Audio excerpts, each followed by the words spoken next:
hemólisis y también la prueba de campo. Recuerdo la prueba de campo, ¿verdad?, que habíamos estudiado para hacer un poco a la TIAE, también es positiva para estas. Las colonias son grises azuladas y metabólicamente podemos observar que son catalasa positivas y oxidasa positivas. Fermentan glucosa, producen acidez, pero no producen gas. Estas características, luego que hemos identificado un bacilo gram positivo, nos ayudan a confirmar que podamos estar frente a una infección desarrollada por esta bacteria. Y muy importante ahora, por ejemplo, porque estamos viendo que se están produciendo infecciones en Estados Unidos por el consumo de arándanos, creo que les comenté en la clase pasada, y justamente esta es la bacteria que está identificándose en estas enfermedades producidas allá. Como factores de virulencia tienen su ácido lipoteicoico, que está tipificando como serotipo 4B. También tiene sideróforos que van a obtener fierro del medio ambiente y del huésped. Una decina importante en su patogenia que se adhiere a un receptor en la superficie de las células, inicialmente de los enterocitos, que es de galactosa. Una listerecina o una hemolicina, justamente la responsable de poder desarrollar hemólisis en el medio destructivo, pero también sabemos que puede destruir, utilizar los eritrocitos en el paciente donde se está desarrollando la infección. Y tiene la capacidad de destruir la membrana de la vacuola que se había formado en el citoplasma, porque es una bacteria que es intracelular. Y en este caso tenemos el mismo mecanismo de pasaje de célula a célula, como habíamos estudiado en Shigella, con la producción de lactina. Recuerdan que no tenían flagelo, pero tenían lactina. En este caso sucede lo mismo, tiene esta proteína que es lactina A, que le va en su patogenia poder ocasionar daño a las células vecinas. Entonces, es un patógeno intracelular que ingresa por la vía oral y es a nivel intestinal donde va a ingresar a esta luz y va a ser presentada por las células M, que ya nosotros conocemos. Y va a ser presentada a este sistema inmune representado por los macrófagos, donde va a producirse esta fagocitosis y donde existe esta listerecina O, que va a permitir luego poder romper la membrana del fagosoma y poder dañar esa célula. Pero inicialmente ya hubo multiplicación y esta multiplicación va a permitir luego que puedan hacer polimerizar esta actina, que le va a servir de movilidad para poder infectar a otras células donde se va a formar el mismo ciclo.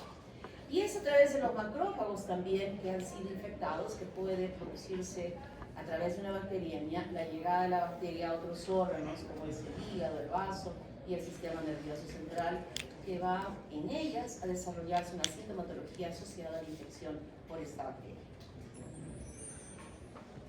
Pues en la epidemiología uno se infecta con esta bacteria a través del consumo de alimentos que estén contaminados y puede desarrollarse en la infección en personas sanas que tienen un sistema inmune competente, donde habrá algunas características de la enfermedad típicas en ella, como también en mujeres embarazadas, que lamentablemente en este caso ya no solamente se infecta a la madre, sino hay la posibilidad de que pueda haber una transmisión vertical con cuadros específicos que nosotros vamos a ver luego en esos recién nacidos.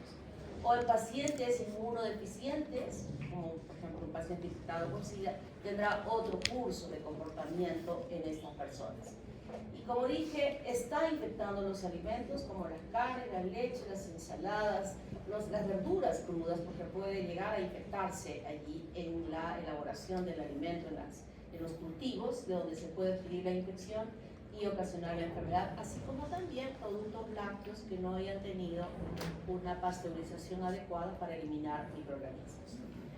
En el caso de las mujeres gestantes, la madre puede haber una transmisión vertical de ella al niño y desarrollarse diversas enfermedades o simplemente evitar que continúe la gestación y producir abortos, destruir a ese producto dentro del útero para que pueda ser eliminado o, como vamos a ver luego, algunas manifestaciones clínicas que se pueden dar en ese niño.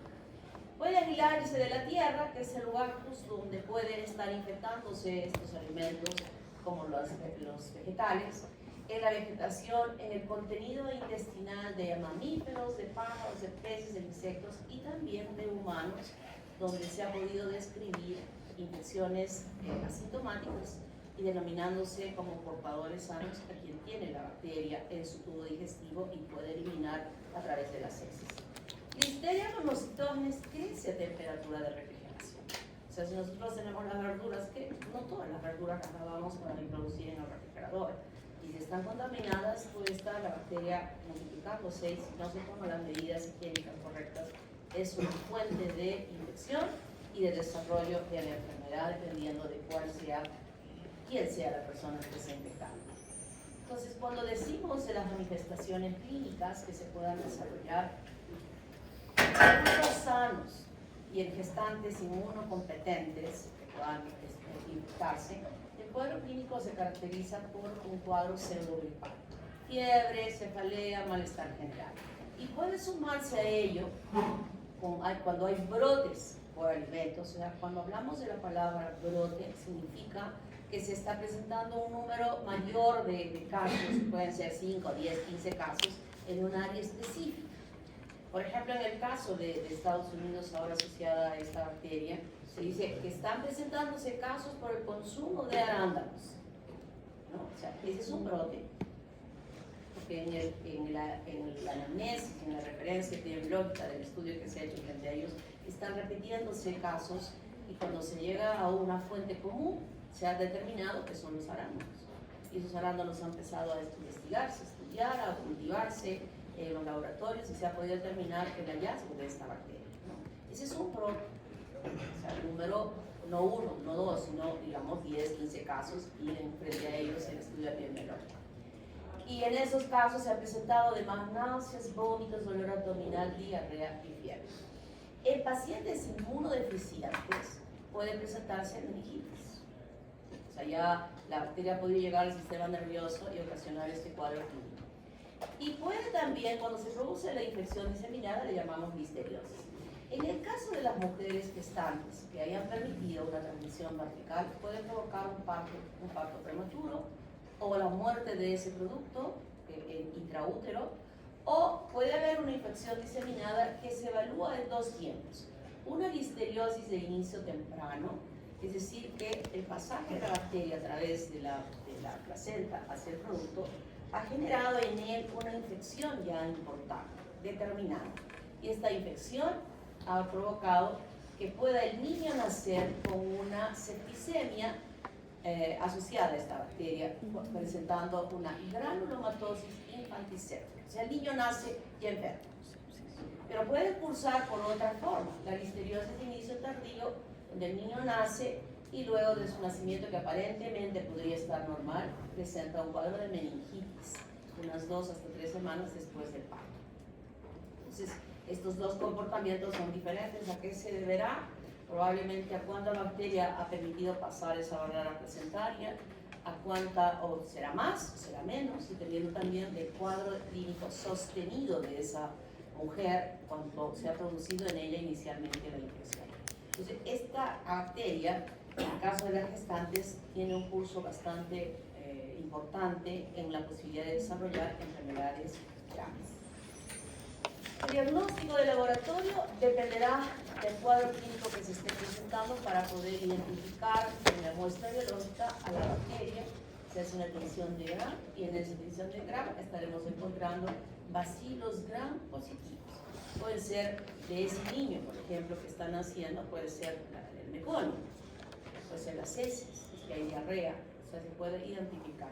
Y el hallazgo de estas bacterias, como mencioné al principio, como que nos sacan del contexto y decimos, hablo de diarrea, de este cuadro típico, siempre estamos esperando encontrarnos con un bacilo Gram negativo, porque son las enterobacterias las relacionadas más con estos cuadros clínicos. Y sin embargo nos encontramos con un bacilo Gram positivo. Entonces, ¿qué es esto? ¿No? ¿Qué es esto? Y esto es lo que hace sospechar.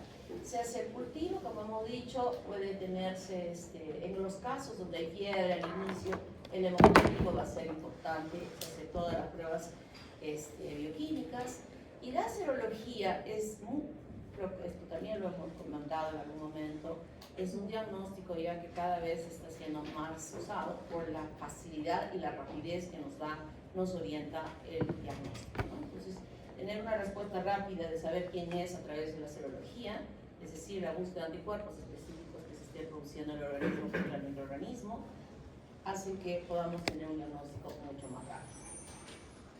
El tratamiento ampicilina, penicilina G, recuerden que es una bacteria gram positiva, ¿no? Entonces muy sensible la penicilina, la eritromicina, puede usarse también el metronidazol y la gentamicina. Si es que hay un diagnóstico pensando que es bacterias gram negativas, no vamos a usar penicilina, entonces ese curso va a seguir acentuándose más. Por eso es tan importante determinar quién es esta bacteria que está produciendo. No es muy común en nuestro medio, pero puede darse. Entonces hay esa posibilidad de que estemos frente a una zoonosis producida por esta bacteria. En el control, evitar comer alimentos crudos, especialmente cocidos de origen animal, y en general, verduras bien lavadas. Eso nos tiene que quedar bien. En todo lo que ustedes están aprendiendo ahora, tienen la gran responsabilidad de siempre estar recomendando a los pacientes cómo debe ser el consumo de esos alimentos. En cuanto a limpieza, en las verduras, en los alimentos que se consumen crudos, que cómo deben limpiar esto, y en las carnes que estén bien cocidas, ¿no? Creo que eso lo tenemos que reforzar permanentemente con los pacientes, El paciente espera de nosotros, cuando hace la consulta, que le digamos todo. Desde, no han escuchado ustedes a los pacientes decir, o van a escuchar, doctor, ¿y qué voy a comer? No van a decir, ¿sabe qué? Vaya al consultorio de la nutricionista para que le diga qué tiene que comer. Nosotros tenemos que saber orientar al paciente. ¿Y qué más tengo que hacer? Si el paciente quiere saber, no solamente es que tenemos un diagnóstico y la terapia antimicrobiana o la terapia que tengamos que dar. No, nosotros tenemos que dar desde qué debe comer. Ustedes van a ver en los hospitales cuando se pasa la visita, el médico ordena qué dieta va a recibir esa paciente durante su estancia en el hospital. Una dieta de Giovanetti, una dieta hipercalórica, una dieta hipocalórica, o sea, qué dieta va a comer, ¿no? Y eso tenemos que saber. Hay un curso que ustedes van a tener que se llama nutrición, curso de nutrición, que ojo, no es Bioca 3, bueno, en el tiempo que había Bioca 1 y Bioca 2, decían Bioca 3. Es un repaso del metabolismo de los alimentos, pero luego se enfoca en esta parte de cómo debe ser la alimentación orientada a las patologías que puedan tener los pacientes. Pues eso tiene que saber, y reforzando esa parte, ir metiéndonos en nuestro campo microbiológico de recomendar, de hacer todas las recomendaciones. O ayer presentamos el plan de estudio 2026, que ya les he estado diciendo que es para puro prerequisito. Y hay un curso con el nuevo plan de estudios que se tiene que hacer en inglés, puramente en inglés. Y justo hemos escogido el curso de nutrición para que se haga en inglés. Para matricularse en el segundo año deben saber inglés en nivel 2B, A2, y para pasar al tercer año deben tener la certificación del 2B. Y en el sexto semestre van a hacer un curso que se llama inglés técnico, médico. Y en el séptimo semestre es el curso de nutrición UNES. Ya tenemos quién lo va a hacer. Así es que ya no van a estar haciendo su curso de inglés como para bachillerarse, porque es un requisito para bachillerarse. Lo tienen que hacer, sí o sí lo tienen que hacer. Pero ahora lo van a hacer al principio, para que se pueda utilizar sabiendo la importancia del idioma, para que lean sus libros, para la entrevista, lo último, sí, va a estar en el idioma. Van a salir de la universidad leyendo muy bien y entendiendo muy bien el inglés, y bueno, hablando también algo, ¿no? ¿Alguna pregunta sobre esto? Tularemia. Esta bacteria también es una bacteria zoonótica en el género Francisella, que existe como especie patológica importante, Francisella tularensis. Y la enfermedad que se produce es la tularemia. En este caso son bacilos pequeños gram negativos, pleomórficos, promóviles, aerobios estrictos, y podemos cultivar en agar chocolate o agar sangre, pero tiene que tener un requerimiento adicional importante para su multiplicación que es cisteína. O sea, ese agar sangre que hemos preparado no es cualquiera que se va a usar, sino tiene que estar enriquecida con estos nutrientes. Requiere de 2 a 10 días de incubación, las colonias son pequeñitas, fermentan glucosa, son oxidasa negativos, ureasa negativos y no reducen los nitratos. Esta bacteria también es intracelular y es una bacteria gram negativa y los lipopolisacáridos tienen muy poca actividad endotóxica, tiene una cápsula que evita que pueda ser fagocitada y como bacteria intracelular facultativa sobreviven muy bien dentro de los macrófagos y dentro del sistema del RES. Es decir, que puede llegar la bacteria a poder resguardarse en cualquiera de estos órganos del sistema retículo endotelial. En la patogenia, la bacteria puede ingresar por diferentes mecanismos, por contacto directo con la bacteria, por contacto, por inhalar a la bacteria, que se expone a un animal que está contaminado con esta bacteria, al tocarlo, al recogerlo de pronto, o también por la ingesta de carne cruda que esté infectada con esta bacteria. Cuando hablamos de las lesiones iniciales, sobre todo las cutáneas, se produce en aquel lugar por donde se introdujo la bacteria, que puede ser una abrasión, un cortecito que haya tenido, ingresó la bacteria y lo que primero va a producir es una úlcera cutánea, donde puede llegar a evolucionar y a partir de este foco, donde se ha establecido y se ha multiplicado, llegar a través de una bacteriemia a los órganos del RES, donde se producen granulomas. Habiendo una lesión, por ejemplo, a nivel cutáneo, va a haber siempre el compromiso regional de los ganglios linfáticos que se infarta, que crece. Infartar es crecer, que puede ser doloroso o no doloroso, que puede ser duro o puede ser firme. Eso es infartar. Pero luego este ganglio, ¿qué le pasa en este caso? Por ejemplo, hoy cuando hablábamos de las bubas, el ganglio se licúa, se vuelve como pus en su interior y hay un drenaje de ese contenido de pus. Cuando el ganglio evoluciona a esta característica le llamamos bubas. Una cosa es un ganglio infartado y otra cosa es un bubas. No siempre hay bubas cuando un ganglio se infarta. En algunas situaciones, como en este caso, sí. Y los pacientes pueden presentar esplenomegalia y bubas, porque hay compromiso de RES. Entonces, en la epidemiología, reservorios son generalmente animales salvajes, como los conejos, las ardillas, las ratas, las arpilleras, los castores, los ciervos. ¿Quiénes están con riesgo de infectarse? La gente que vive en el campo. La gente que tiene como hobby, como deporte, Casa deporte, ¿no? Entonces, estos cazadores son los que están expuestos a ello, que muchas veces disparan sus escopetas y asumen que han matado a algún animal y en el trayecto de ir a recoger su animal se encuentran con otro que creen que son los que ellos han matado y lo levantan y no era ese, sino era ya un animal muerto, un conejo, lo que sea, y se sienten que el que dispararon voló y ni siquiera la bala le rozó, pero de pronto se encuentran con ese animal que está muerto. El solo de recogerlo, este animal que no sabemos cuánto tiempo de muerto pueda tener, ya está exponiéndose la persona a poder tocarlo o poder inhalar a este animal que está, o sea, ya que está infectado, y ese es el riesgo de las infecciones por inhalación. O que puedan consumir o comer. ¿Lo han visto cuando los cazadores que han cazado, despellejan al animal y luego ponen su palito con la brasa? Esa cocción puede no estar totalmente muy buena y también permitir que la bacteria pueda ingresar por el consumo de ella. Entonces, nosotros tenemos o que pueda haber una picadura a través de, comportándose como un vector que pueda transmitir la infección. Entonces, aquí hay una inhalación de aerosoles por contacto directo con los animales infectados. Puede ser una picadura de la mosca del tábano, aquí, o también por las patas, que estén transmitiendo la infección de un animal infectado hacia una persona.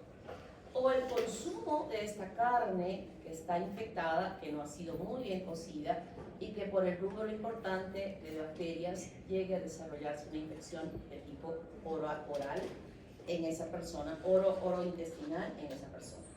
Entonces aquí en el cuadro clínico vamos a tener la tularemia úlcero-glandular, donde inicialmente por el lugar donde se produjo el ingreso, ya sea por el piquete o por una abrasión, se produce una pápula que luego se inflama y se ulcera.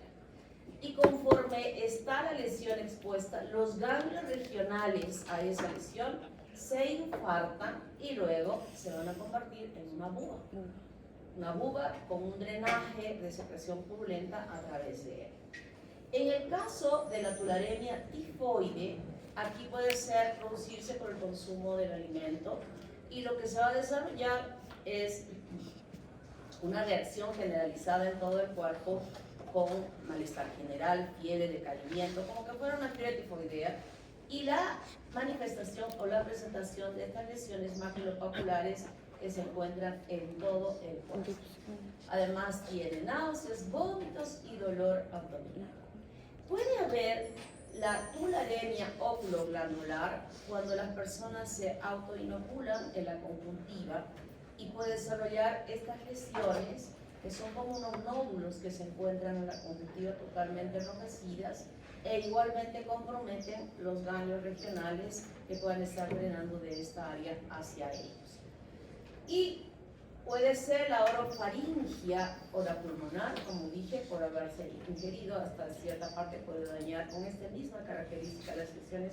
Y en el caso de la pulmonar, la inhalación de las bacterias hacia el tracto respiratorio, ocasionando este mismo daño a este nivel y pudiendo desarrollarse focos neumónicos por la infección de esta bacteria. O sea, fíjense todo lo que puede darse cuando uno se expone a estas bacterias por estar en contacto con animales infectados, que son animales salvajes. El diagnóstico, podemos sacar muestras de las úlceras, o un aspirado de estos ganglios linfáticos o el esputo, o las biopsias de vaso, médula ósea y otros tejidos infectados. Esto después de que hayamos hecho también un hemocultivo. Recuerden que el hemocultivo es lo último que vamos a hacer. Después de que hemos agotado los otros estudios microbiológicos, llegaremos como acto final a hacer un cultivo de médula ósea y hacer las biopsias de vaso. También van a ser, no es tan sencillo, son procedimientos difíciles que a veces se tiene que recurrir cuando no identificamos al microorganismo que está presentando el cuadro clínico en el paciente.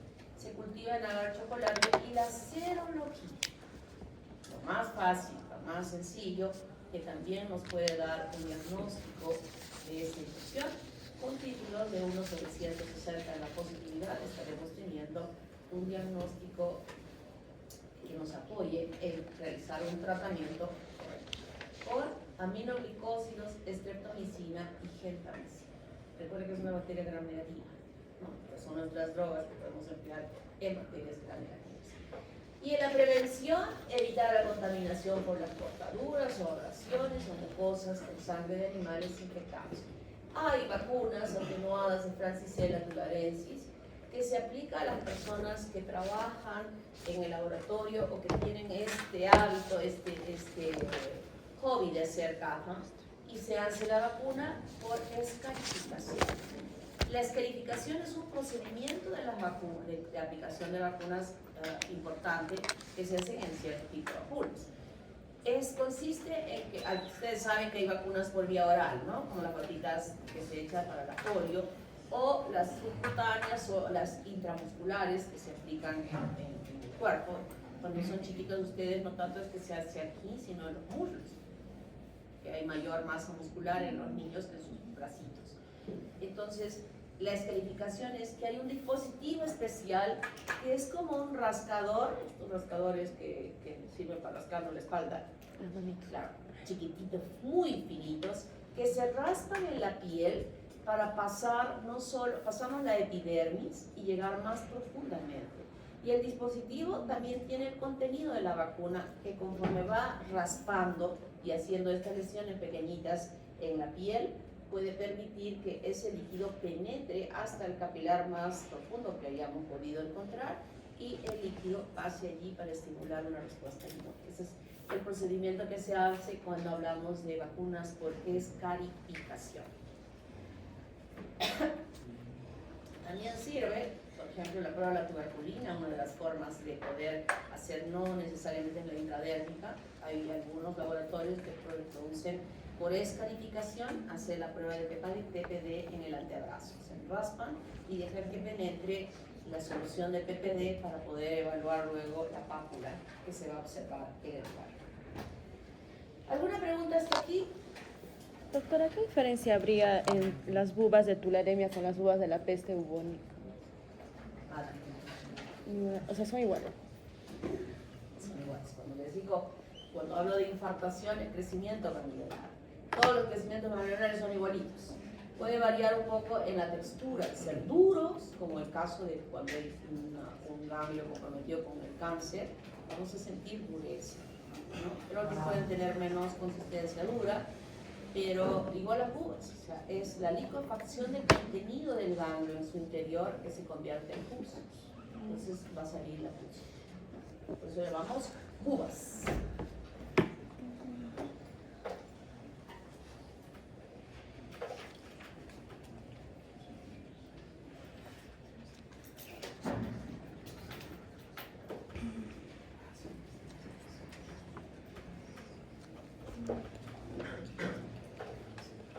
Ahora vamos a entrar en otro tipo de morfología.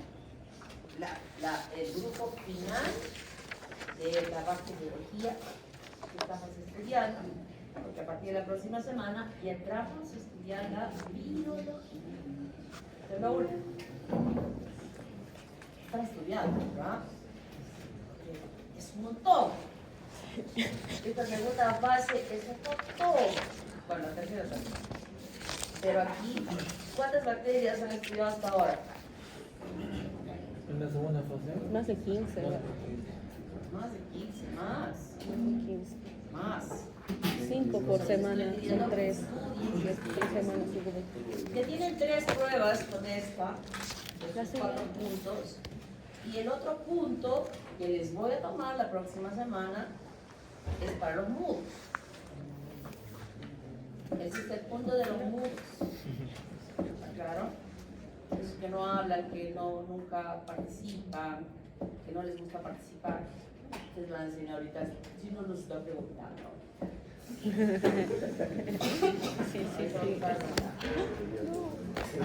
Entonces, ese examen que les voy a tomar la próxima semana, que va a ser para llenar, ¿qué significa eso? Que va a tener que estudiar más. De todito. De todito. Ese todito, ¿ah? O sea, de toda la fase. Un repasito hasta hoy de lo que han hecho. Para dejarles ya solamente que para la semana de examen estudien virus, que hagamos en la quinta semana. ¿Está claro? O sea, esta pruebita para los mudos va a incluir todo. Todo. Como han estado estudiando así, semana. Este que van a dar ahora va a ser como un repaso de todo eso. ¿Está claro? Un repaso de todo eso hasta la cuarta semana, incluida esta, O sea, no es que voy a tomarles lo que ha pasado a las 3. Incluida esta, un estudio a conciencia, bien estudiadito, para que ya la siguiente estudien toda la parte de virología y lo que hagamos de los virus ADN y puedan hacer así un repasito facilito de lo que ya han estudiado a conciencia. ¿Está claro? Piensen, estoy diciendo esto, creo que lo he dicho. Piensen así, como que ustedes van a jalar, ¿no? Y que eso de jalar va a implicar que tenga que cambiarse de plan de estudios al que estamos planteando ahora en el 2026. ¿A alguien de ustedes le va a gustar que tengan que cambiarse de plan de estudios en la 2026? Con todo lo que estoy hablando y diciendo, etcétera. ¿Alguien querrá cambiarse? Ya no va a haber taller de la felicidad, de la alegría, de la tristeza, nada de esas cosas. ¿Alguien quiere cambiarse de plan de estudios? Yo creo que sí, está bien bonito el plan de estudios. Así es que si no quieren cambiarse el plan de estudios, estudien a conciencia. Líbrense del plan de estudios 2026. Estudiando a conciencia. Quien no esté asumiendo con responsabilidad lo que yo estoy diciendo en este momento y va a tener que cambiar el plan de estudios, va a ser fatal. Porque para pasar un curso tiene que aprobar un curso. Tiene que aprobar un curso. Tiene que aprobar un curso. Puede ser que hagan semiología 2, en su plan de estudios, ¿se acuerdan que decía semio 2 y no había nada de Requisitos. ¿Se acuerdan? Pero ahora le hemos metido semio 1. Hubieron como 8 chicos que vinieron a reclamar en la facultad que por qué se había puesto semio 1 como prerequisito para semio 2. ¿Cómo? Excuse me. Excuse me.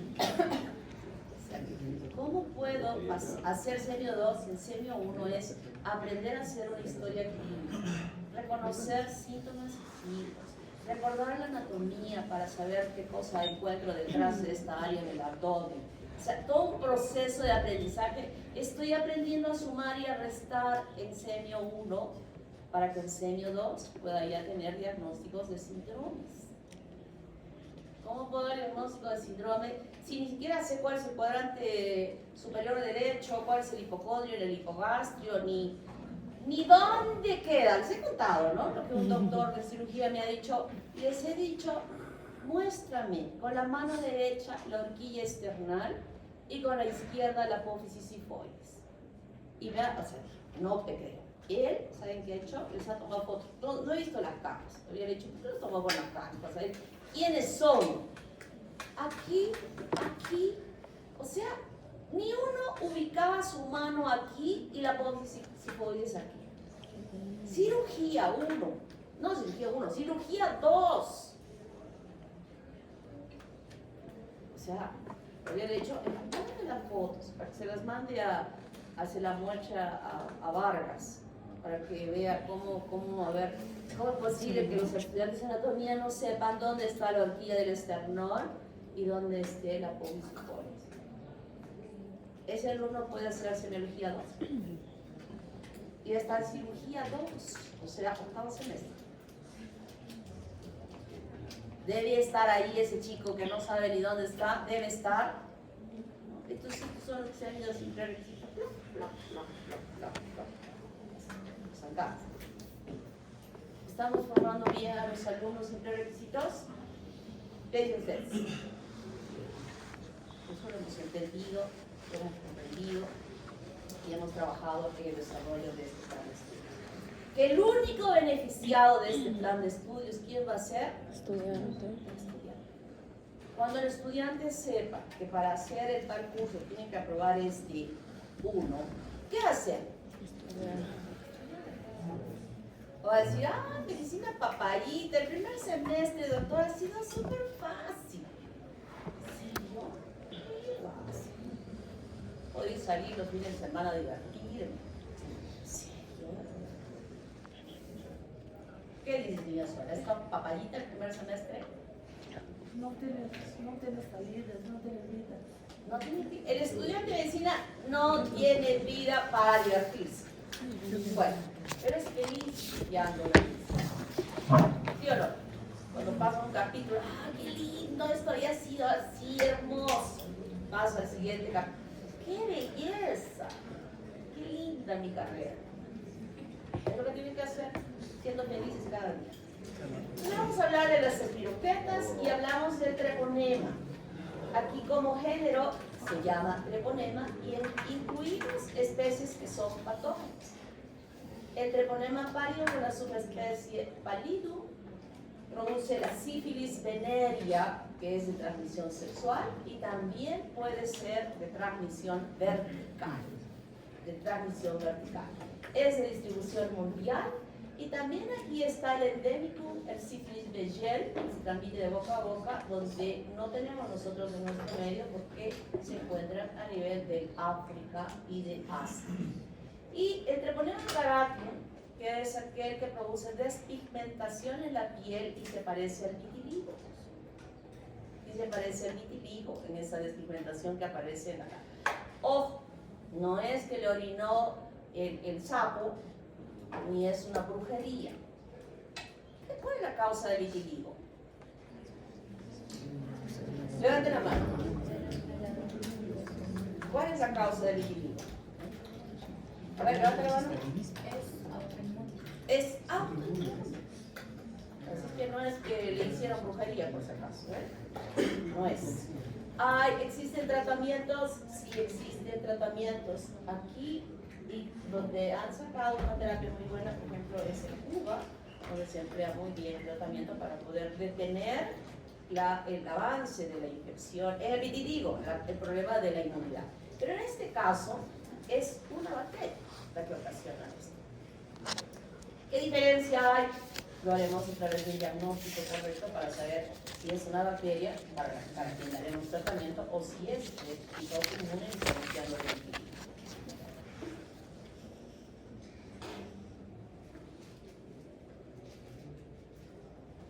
Muy bien. Y ahí mismo está Perternue o Farnesia, bien que también va por contacto cutáneo y no se desarrolla en América, sino en la África y el Asia. Entonces, el Treponema pallidum es una espiroqueta delgada que tiene muchas ondas muy finitas comparativamente, claro, no diferente a la leptospira, pero tiene estas ondas que vemos aquí, miren cómo se ve la imagen, y los extremos son puntiagudos. Eso es muy importante en la patogenia de esta bacteria cuando se está en contacto con una lesión producida por la bacteria y que pueda penetrar la bacteria al otro organismo por contacto íntimo. Y no tiene flagelos externos, sino endoflagelos. O sea, en el citoplasma de la bacteria están los flagelos que le van a permitir este movimiento. El sacacorcho. Ustedes han visto el sacacorcho, cómo uno mete y cómo sale fácilmente sin afectar, o sea, sin dañar el corcho. Exactamente igual es el movimiento de esta bacteria cuando penetra de un organismo infectado a otro. No hay crecimiento en cultivos celulares. Esto ya está determinado, a pesar de muchos estudios que hayan hecho, no se ha podido encontrar. Entonces, los diagnósticos que nos permiten poder visualizar a ellas es a través de cultivos celulares. En células epiteliales de conejo puede haber, y donde se ha observado que la replicación de todo el estudio que se conoce justamente es en estos cultivos celulares, donde se ha determinado que la duplicación es de cada 30 horas de una bacteria en otra bacteria. Por eso es que cuando uno se infecta, no es que inmediatamente aparezca la lesión inicial de una infección primaria de esta bacteria. Son microaerófilas o anaerobias. Y un elemento, una enzima importante que tiene esta bacteria es la hialuronidasa, que puede facilitar la infiltración perivascular, que es una de las formas, además de otras, como vamos a ver, responsables en la patogenia del desarrollo del daño que se pueda producir.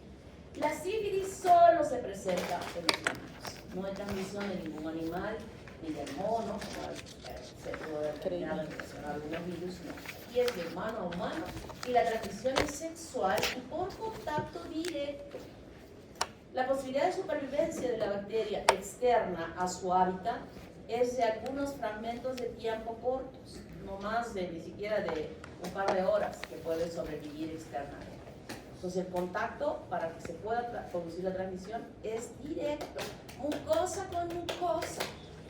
No que me fui al mall a probarme unas ropas de baño y seguro que allí me infecté porque esa truza pudo haber estado contaminada.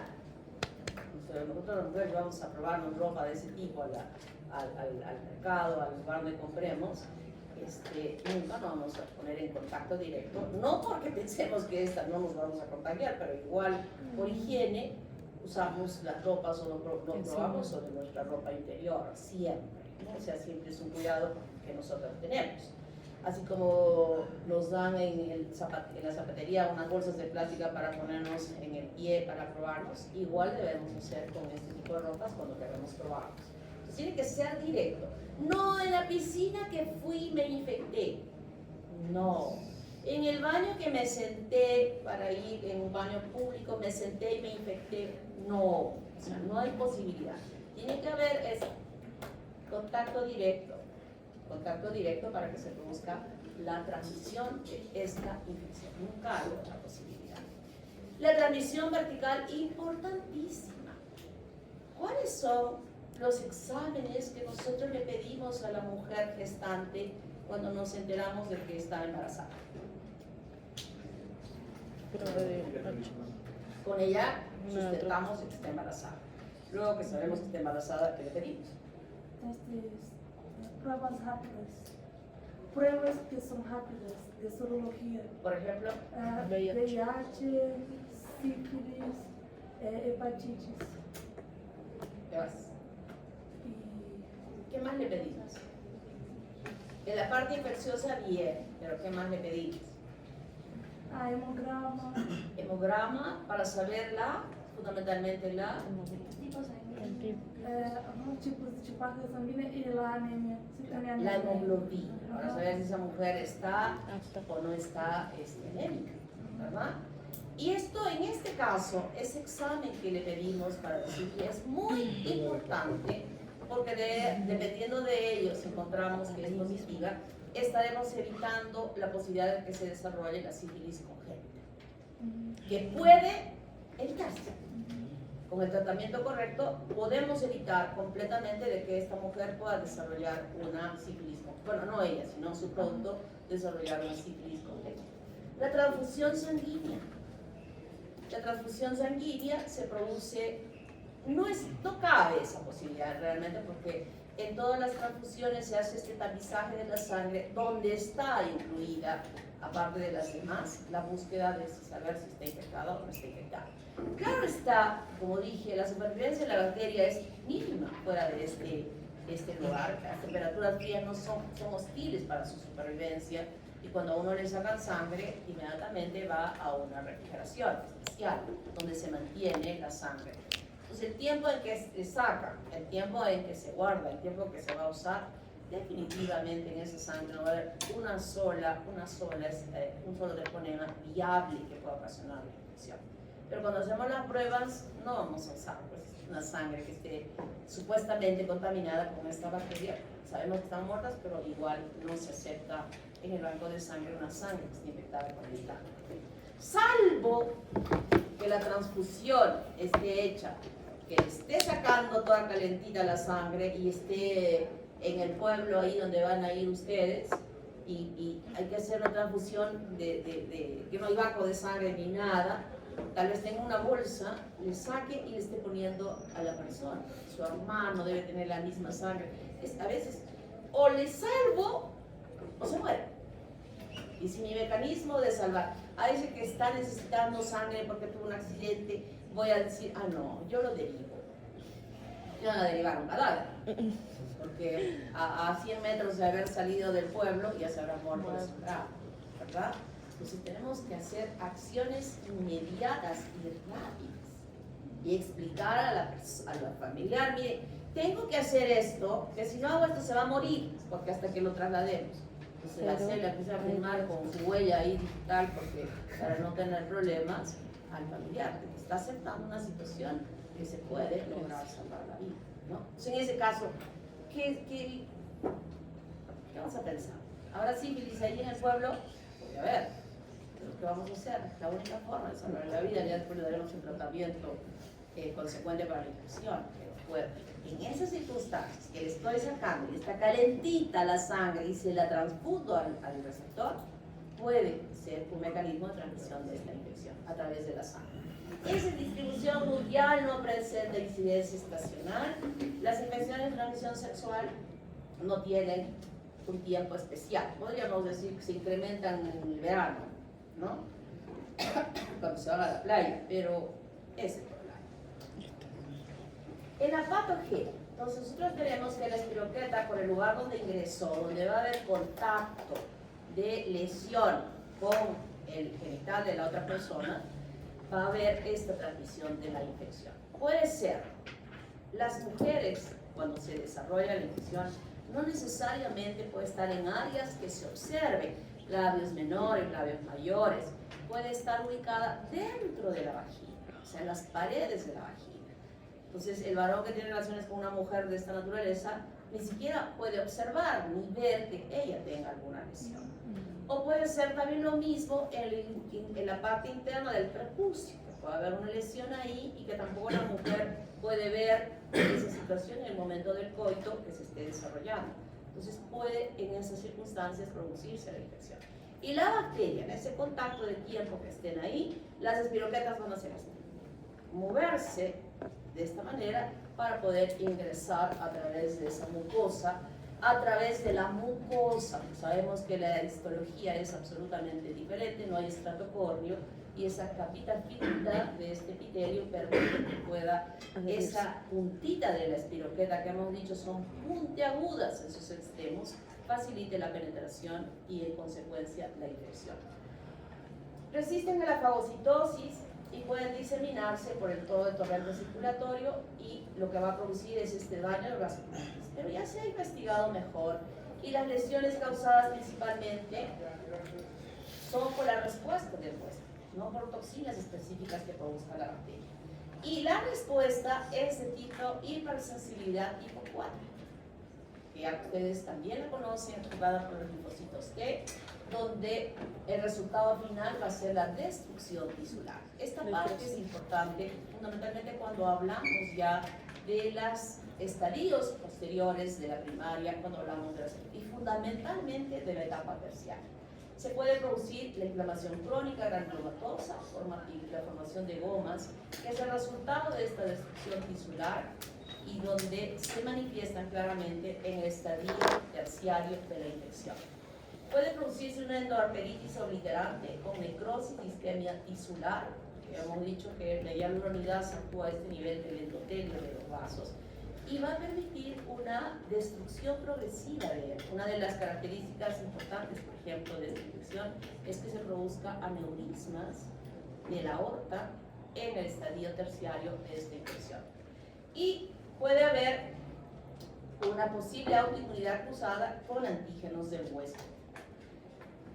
En relación a estos factores, la motilidad de los endoflagelos con este movimiento espiralado que tiene facilita la penetración de la bacteria y también facilita en el momento del inicio de la infección y luego posteriormente ya cuando se ha dado la infección que pueda extenderse a tejidos vecinos. Tiene estas adhesinas que van a unir a la fibronectina y el endotelio. Esta bacteria tiene esta posibilidad a través de estas adhesinas de que se pegue a la fibronectina que normalmente existe en nuestro organismo y facilita esta adherencia. Y justamente este recubrimiento con fibronectina que viene por parte del huésped tiene un camuflaje antigénico que no permite que pueda reaccionar perfectamente el sistema inmune para poder destruirlo. Tiene baja antigenicidad por las escasas proteínas externas que posee, además del recubrimiento de la fibronectina, y va a permitir presentar una variación antigénica que no permite que se tenga una producción de anticuerpos específicos, sino va modificándose y cambiando y cambiando y cambiando, y de esa manera no hay, diríamos, anticuerpos que destruyan completamente, porque va variando en el tiempo. Y la diseminación hematógena temprana va a comprometer a múltiples órganos donde van a quedar aisladitos, reservaditos, y que traducen claramente la expresión de estos cambios que se dan en esta bacteria. Entonces, cuando se produce la infección, inicialmente se produce la sífilis primaria, que se caracteriza por la presentación de esta lesión, de esta úlcera, que la vamos a ver en aquel lugar por donde se introdujo la bacteria, y específicamente es los genitales, tanto en el varón como en la mujer. Luego de haberse producido la sífilis primaria, hay un tiempo donde la evolución es, esta úlcera es muy típica. Niña Figueroa, es una lesión muy importante, indolora, no le duele. Entonces, como no le duele, sobre todo a los varones, si no le duele, no le dan importancia, y en consecuencia, y es más, o sea, luego que ha estado la úlcera como una semana y media, y ve que progresivamente va reduciéndose hasta desaparecer, ni siquiera se preocupa de ser atendida. Y desaparece. Y por semanas no tiene ninguna sintomatología. Y aparece la sífilis secundaria. Entonces, entre este lapso y este lapso de la aparición de la primaria a la secundaria hay un tiempo, o de la secundaria a la terciaria, hay un tiempo importante que puede la mujer en estos espacios que aparentemente no tienen nada, pasar la bacteria a través de la placenta y desarrollar la sífilis congénita. Y en la sífilis secundaria hay una serie de características que se pueden distinguir muy bien como un exantema que cubre todo el cuerpo, con pápulas muy interesantes, muy típicas, que comprometen el cuerpo, la palma de las manos y la planta de los pies. Cuando hablemos de las eruptivas en general, de lo que vamos a estudiar en adelante, y todo lo que pueda aparecer en el cuerpo, lo usual es que se respete la palma de las manos y la planta de los pies. ¿Qué significa eso? Que las lesiones aparecen en el cuerpo, en las piernas, pero esto y los pies están limpiecitos. Pero en este caso, las lesiones se ven en la planta y en las palmas de las manos. Y esa es una característica, si conocemos y sabemos, de poder sospechar que estamos frente a esta infección. Ahí se presentan los condilomas planos, también se presenta unas membranas a nivel de las mucosas, e igualmente que en el caso de la sífilis primaria, toda esta sintomatología desaparece. Y viene ahora otra fase de latencia que puede durar años para que se manifieste la sífilis terciaria, con compromiso de estas gomas que he dicho que era destrucción del tejido, sobre todo a nivel del vascular, compromiso neurológico y compromiso cardiovascular. Tenemos aquí la sífilis primaria, que se caracteriza por esta úlcera indolora que se ubica en el órgano genital del varón o también en la mujer. Estos todavía se pueden ver aperturando los labios menores, pero pueden haber lesiones en la vagina que no se evidencian y que puede ser la fuente de infección y de transmisión. A esto se le llama chancre, que es esta úlcera de bordes elevados en la periferia y que es indolora. Luego que se presenta ello y desaparece la lesión sin mediar ninguna terapéutica, por descuido de la persona, evoluciona la sífilis secundaria. Y aquí vamos a ver un cuadro pseudogripal con dolor de garganta, cefalea, fiebre, mialgias, anorexia y linfadenopatías, y empieza a haber manifestaciones de un exantema que cubre toda la superficie del cuerpo, compromete las plantas y las palmas de las manos. Acompañando a esto, además está el condiloma plano, que es como una elevación de la mucosa, que puede ser a nivel de la vagina, que puede ser en la boca, que puede ser en los genitales del varón, pero está en la superficie, miren, esta es la superficie de la mucosa, y aquí simplemente como que hay una elevación de un tejido mucoso sobre él, así. Se llama condiloma plano. Diferente de aquel que vamos a estudiar la próxima semana, y un condiloma que crece así, exofíticamente como un coliflor, que se llama condiloma acuminado, que se produce por el papiloma virus. Pero este es el condiloma plano, condiloma plano. Entonces, todas estas manifestaciones, si es que no tiene la persona el cuidado de decir, esto que tengo no es normal y me voy a hacer ver, y va viendo que progresivamente en el transcurso de un par de semanas también empieza a desaparecer. Sus lesiones que están en el cuerpo desaparecen, sus palmas como que se van exfoliando todas aquellas lesiones que han aparecido. Alergia, probablemente tuve una alergia.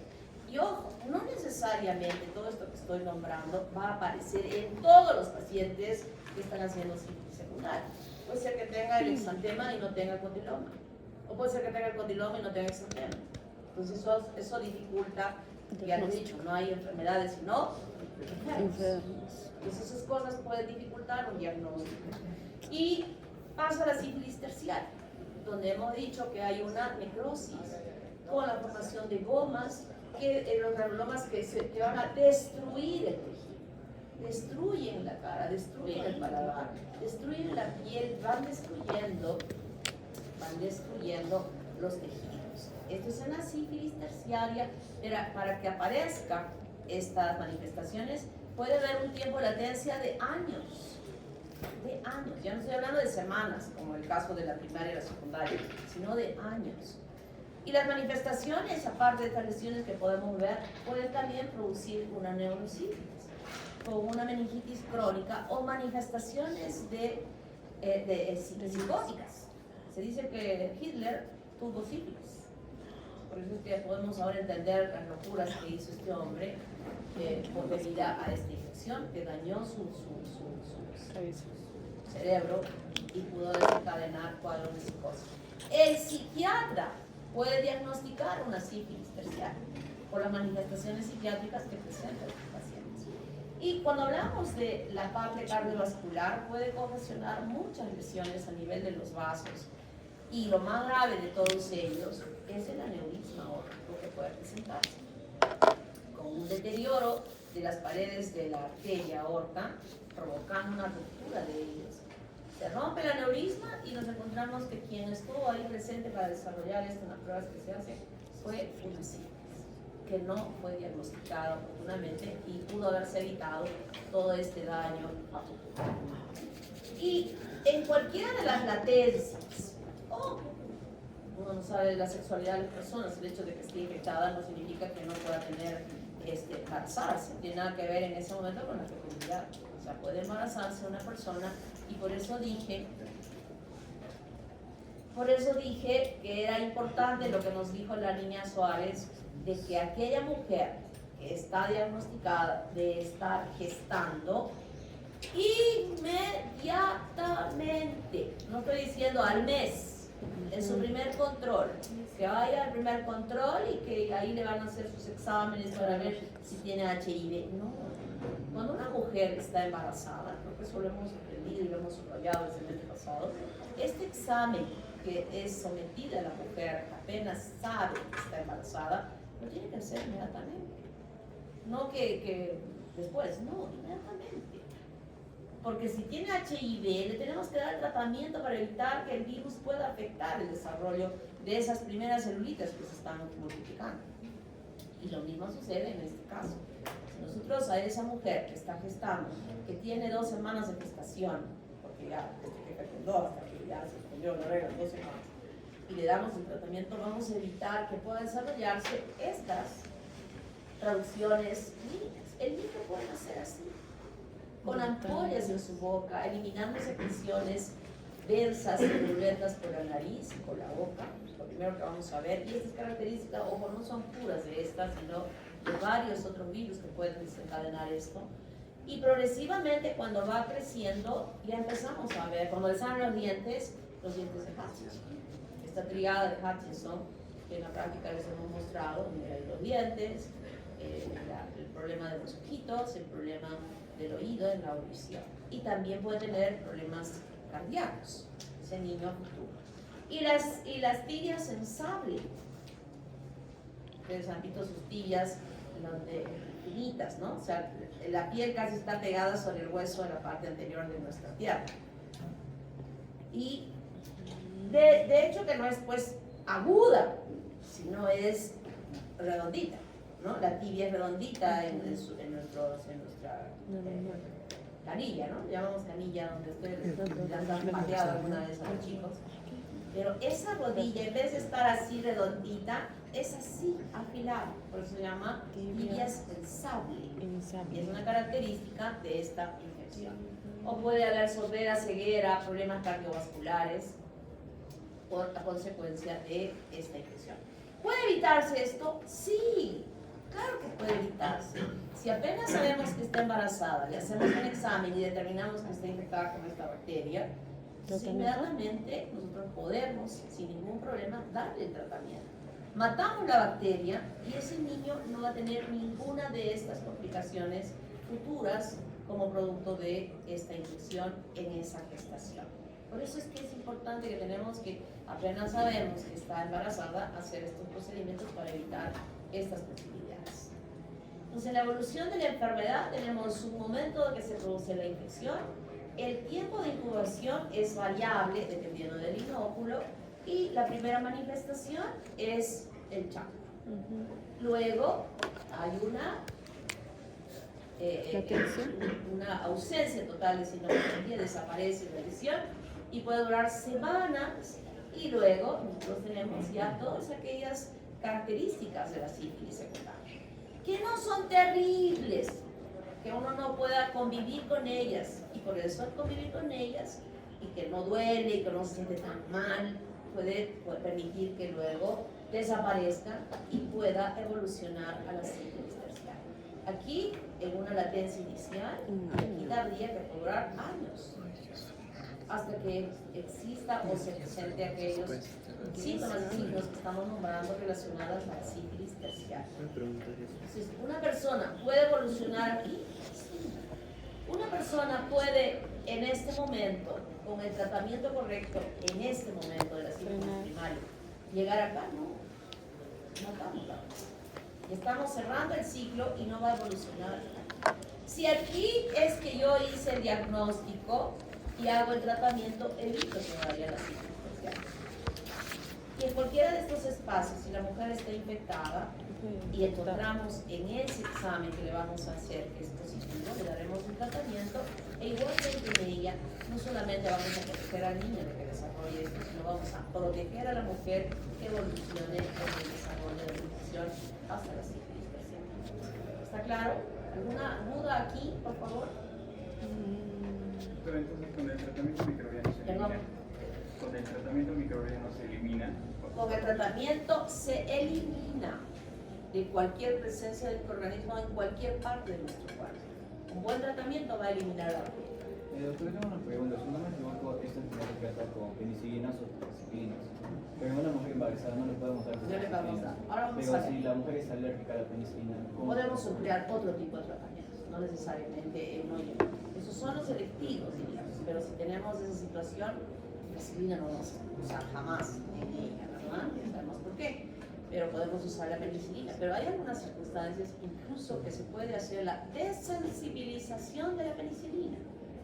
La desensibilización de la penicilina es un procedimiento muy interesante y que se hace, el personal de enfermería lo tiene que hacer bajo indicación del médico, donde damos pequeñas dosis de penicilina progresiva, observando a la persona hasta que se logra desensibilizar.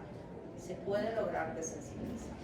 Claro que en este caso no voy a desensibilizar de un día para otro. O sea, el procedimiento para desensibilizar es como cualquier alergia. Ustedes han visto con las vacunas que se hacen para desensibilizar. Quienes hayan tenido alergia, se va haciendo unas vacunitas sobre aquel elemento al cual tiene alergia una persona y progresivamente se va a desensibilizar. Esta misma acción se hace con la penicilina, pero hay que tener mucho cuidado. Se tiene que hacer una persona experta para saber en qué momento puede empezar a reaccionar y qué medidas terapéuticas debo aplicar para que se corrija el problema. Doctor, tengo una pregunta. Por ejemplo, la mujer después que se elimina la bacteria, vamos a hacer, por ejemplo, que se pase mucho tiempo. Yo veía que cuando hicimos las pruebas rápidas, se da como positivo siempre. ¿Por qué eso ocurre? Porque, o sea, se ha estimulado la producción de anticuerpos y lo que estamos valorando son los anticuerpos. O sea, no estamos valorando a la bacteria, sino los anticuerpos que se han producido. Pero las dosificaciones no son iguales. O sea, yo puedo ver en el tiempo si es que ha bajado la titulación de los anticuerpos, está bajando, entonces estamos haciendo las cosas bien, o hemos hecho progresivamente en el tiempo. Pero si es por el contrario, va elevándose las titulaciones, significa que no ha habido un buen tratamiento. Y acá es muy difícil poder actuar, o sea, yo podría decir, le hacemos un cultivo y un antibiograma y tomamos la decisión. No, porque no podemos cultivar. Es muy difícil. Entonces tenemos que hacer, ese tratamiento debe ser muy efectivo en esa persona para que pueda resolverse el problema. Entonces una mujer que ya ha tratado, por ejemplo, en su primer embarazo, ha tratado y ha eliminado la bacteria, pero siempre va a ser positiva en prueba rápida. Entonces, en un segundo embarazo tengo que pedir una titulación siempre, ¿no? Siempre, para ver cómo está. Gracias, doctora. entendido que en la tercera fase de la sífilis ya no hay chancro, ¿verdad? No. Ya no hay contacto entre... El chancro es solo de la primera lesión. Por lo tanto, no hay contacto entre mucosa y mucosa. Entonces, una persona que tiene relaciones sexuales podría seguir dando la sífilis a sus parejas Sí, sexuales. cuando pasa el chancro, cuando no hay chancro, ya no podríamos decir que no es infectante, pero recuerda que esta bacteria ha viajado por todo lado y puede estar con fluidos también. Puede encontrarse en los fluidos. Por ejemplo, si tengo una laceración en la boca y ves a otra persona, podría llegar a... Por eso es que no he mostrado, he mostrado una imagen de sífilis en la boca. Sí, ¿no? Encontramos muchas veces encontramos lesiones de chancro en la boca. O sea, no es exclusividad solo de los genitales, sino también en la boca. Esto que estamos conversando, vamos a tratar de, en nuestro trabajo de la tercera fase, hacer que los chicos del primer año de las escuelas tengan la capacidad de entendernos. ¿Cuál es el objetivo de lo que vamos a hacer? Espantarlos. Es nuestro objetivo. Espantarlos. Traumarlos. Por lo que les decía, busquen las peores imágenes. Ahora estamos sumando a sífilis para que usted ya estaría muy gruesos con toda la información que estamos logrando. Entonces, el diagnóstico de laboratorio, nosotros tenemos un examen directo que es un poco difícil porque no llegamos a visualizar con facilidad. Es un treponema muy delgadito, muy fino, que con la coloración de grano yensa no sirve. Entonces, usamos las coloraciones de plata para engrosar, ensanchar el grosor de la bacteria, y este grosor va a permitir que lo podamos ver. Lo hemos visto con la coloración de Fontana, ¿verdad? Hemos visto con la coloración de Fontana al treponema la primera fase, hemos visto al treponema. Y usamos el campo oscuro, que también es fácil cuando tenemos las lesiones del chancro. Cuando tenemos chancro, podemos raspar la lesión y mirar directamente la microscopía de contraste de campo oscuro, donde vamos a ver la movilidad de la bacteria fácilmente, y sería un examen directo. O también podemos usar colorantes fluorescentes para visualizar en esta microscopía de fluorescencia por la emisión de estas bacterias si tenemos una lesión sospechosa de un chancro, donde podemos encontrar directamente la bacteria. Y hemos dicho que no hay un cultivo específico, sino lo podemos cultivar en células, cultivos celulares, para poder observar, y es a través de ellos que se ha podido conocer las características de esta bacteria. Entonces, el examen directo, difícil.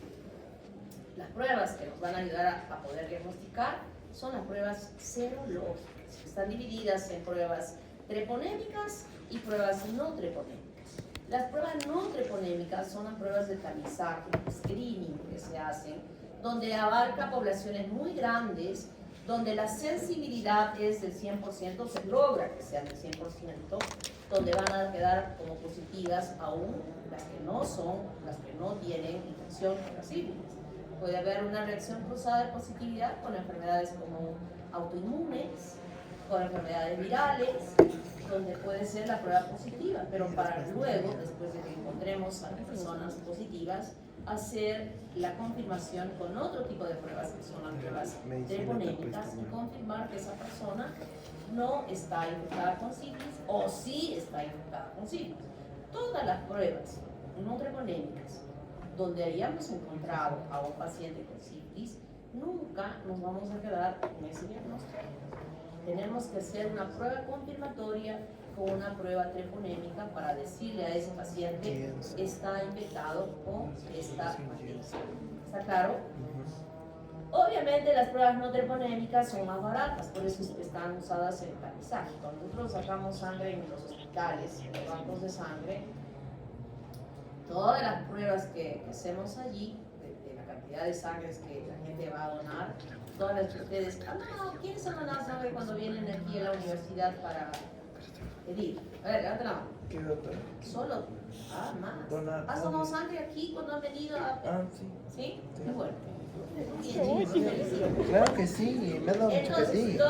a todos ustedes, esa sangre que ustedes han donado, El año pasado, no, el semestre pasado, fui uno del proyecto. también este año también, ¿También vamos a dar? una campaña de donación de sangre. Ya, Entonces, todas las sangres de ustedes han sido procesadas a través de este sistema.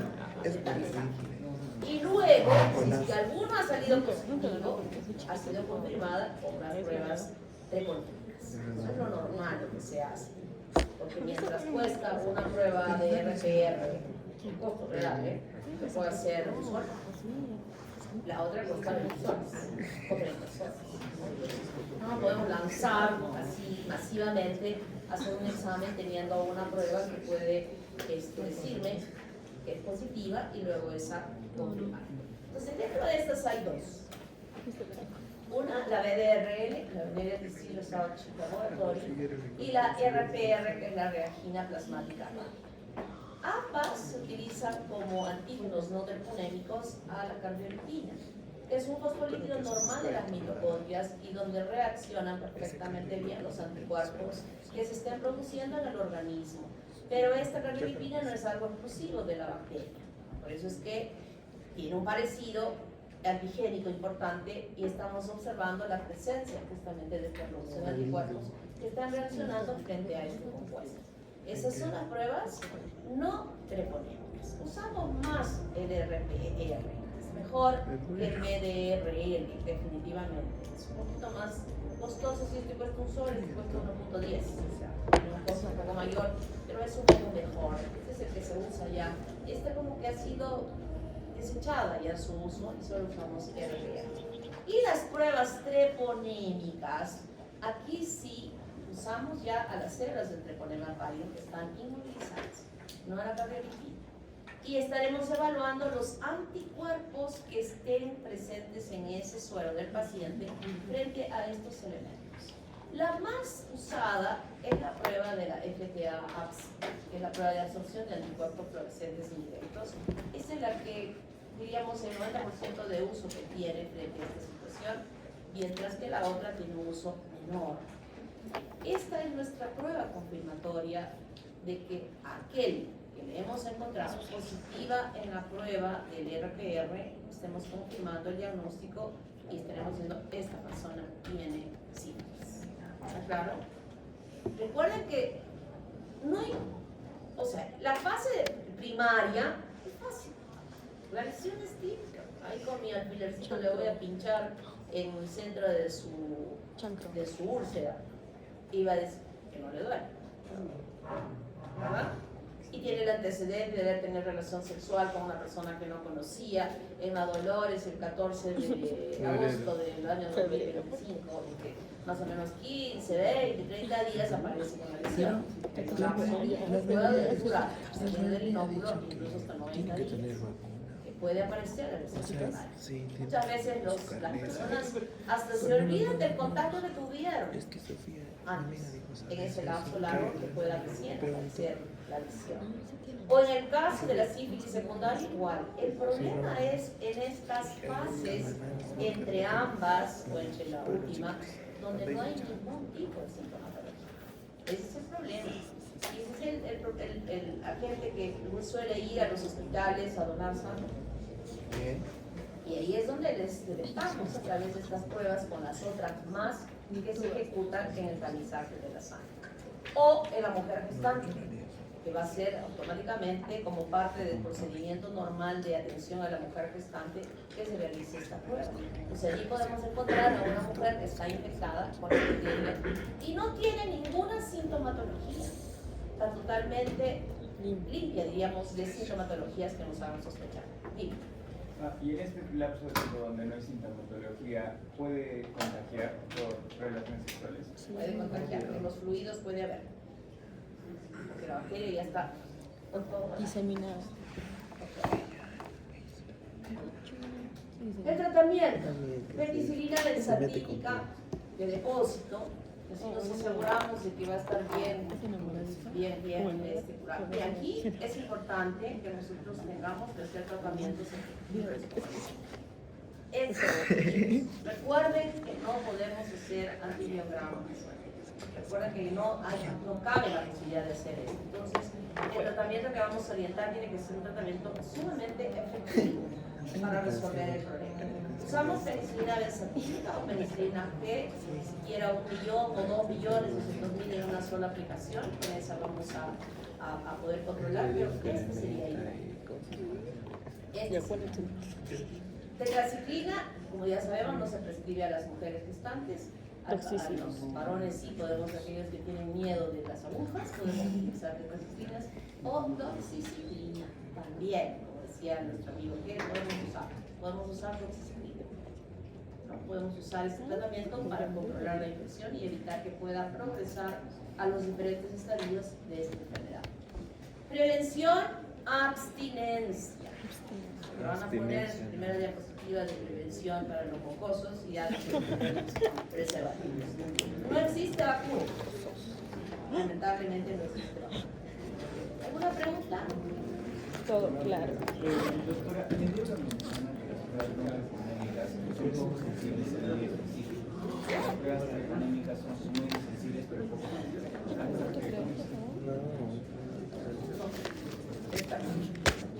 A ver, ¿qué es sensible? Sensible es que una prueba sea sensible cuando tiene la posibilidad de detectar al que es, al que se parece y no es. O sea, hace que sea positiva todos. Es lo ideal de las pruebas de tamizaje, que pueda detectar a todos, al que es y al que se parece, y algunas veces al que definitivamente ni se parece, si es que hay algo que pueda haber que sea positivo. Y aquí abarco al paciente que está con sífilis, abarco al que tiene problemas inmunológicos como lupus, artritis reumatoidea, tuberculosis, hepatitis B, puede abarcar a muchas patologías. Incluso, como les explicaba ayer en los grupos de práctica, las mujeres embarazadas pueden ser positivas esta prueba. O sea, de primera instancia, puede haber una reacción positiva. Entonces, cuando hablamos de sensibilidad, es la capacidad que tiene, está mal traducido.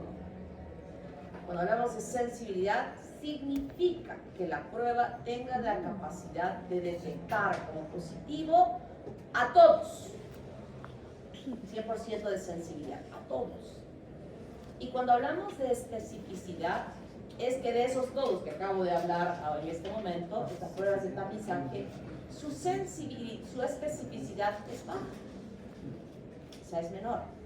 O sea, sí ha detectado al que está con sífilis, pero también ha detectado a los que no tienen sífilis. Entonces su especificidad es menor. Y en las pruebas confirmatorias treponémicas, su sensibilidad, en la mayoría de los casos casi es el 100% también, o sea, que puede detectar a todos. Y su especificidad es mayor, porque con esta prueba de confirmación voy a decir, este tiene lupus, bueno, no voy a decir que sea eso, ¿no? Sino, no es que la prueba al que yo haga esto va a decir, ya me va a cantar qué enfermedades tengo, pero me va a cantar que aquí hay otra cosa, otra enfermedad, otra situación en ese cuerpo que ha dado positiva esta prueba. Pero esta persona, como la mujer embarazada, por ejemplo, que he dicho que ante estas pruebas puede haber positividad en la prueba de tamizaje, puede ser posible que sea positivo. Y cuando hacemos la prueba confirmatoria, entonces sale que es negativo. No está positivo. Yo les decía, les planteaba a los chicos de mi grupo de prácticas ayer y les decía, a ver, ¿qué hacemos? Si tengo mi pruebita de tamizaje, del RT, y tengo una mujer que está embarazada y le sale positivo. Estoy a 3 días a caballo en un pueblo. Yo planteé la posibilidad. La derivo para que en el pueblo, en la ciudad, le hagan la prueba confirmatoria treponémica, o si yo tengo una penicilina ahí, le pongo la penicilina. Le pongo. pongo. Bueno, la mitad de los chicos dijo la derivo, la otra mitad dijo el pongo. Pero si es... Pero... ¿Qué dice? ¿Le pone o la deriva? Se le pone. Pero no se le pone penicilina a las embarazadas. Ah, no, a las embarazadas no se les pone. La matas. A las embarazadas no se pone. Ahí dice, no te prescribe. Sí se puede. Oye, he explicado en la clase y tú me respondes No, eso, sí se te voy a puede. quitar menos. No. Estaba dudando, pero sí se puede. Está probando. Claro. Claro, tengo que hacer la prueba de sensibilidad de la penicilina y le pongo. Si la penicilina, ya les he dicho, es una droga bendita. Bendita. Lo único malo que tiene la penicilina es que puede provocar esta reacción de anafilaxia. Pero por el resto, no produce hepatotoxicidad, no produce nefrotoxicidad, no produce nada. Es una droga antimicrobiana bendita. Si le quitamos esa posibilidad de reacción, lo mejor que puede haber, por los siglos de los siglos, sigue manteniéndose la penicilina para muchas situaciones, claro que para otras ya se ha creado resistencia. Entonces le pongo. ¿Qué le voy a hacer si le pongo? Si puede recibir, si no hay problemas. Nada. ¿A qué la derivo al pueblo para que le hagan la prueba de RPR? La señora me va a decir, no tengo plata, doctor, no tengo dinero para ir al pueblo. ¿A dónde voy a llegar? No tengo quien me pueda acoger en su casa, etc. Que implica para esa persona un costo elevadísimo de transporte de su pueblito hacia la ciudad. O sea, hay cosas que hay que manejarlas muy bien. ¿Se dan cuenta? O sea, no así, la doctora Noemí me dijo que tengo que sí, que tengo que corroborar con una prueba treponémica. No, yo no estoy diciendo eso. O sea, yo quiero que ustedes logren tener un criterio de manejo de acuerdo a la situación donde se encuentran. Porque en ella puede ser que solo sea el embarazo. O puede ser que realmente sea inevitable. ¿Qué más haría? Alguien me dijo algo muy bueno ayer. Un chico me dijo muy bien, creo que no le importa participación. ¿Qué dijiste, Palisa? ¿Tú fuiste? ¿Quién dijo? Acuérdame para que Nils le pongamos una participación a Nils, porque Nils dijo, le pongo a la paciente y al esposo. Muy sabio, Nils. Muy sano. Muy bien. Muy bien prevenido. Usted ya sabe, ¿eh? Primera palabra. Abstinencia. Abstinencia. Pero creo que nos vamos a quedar.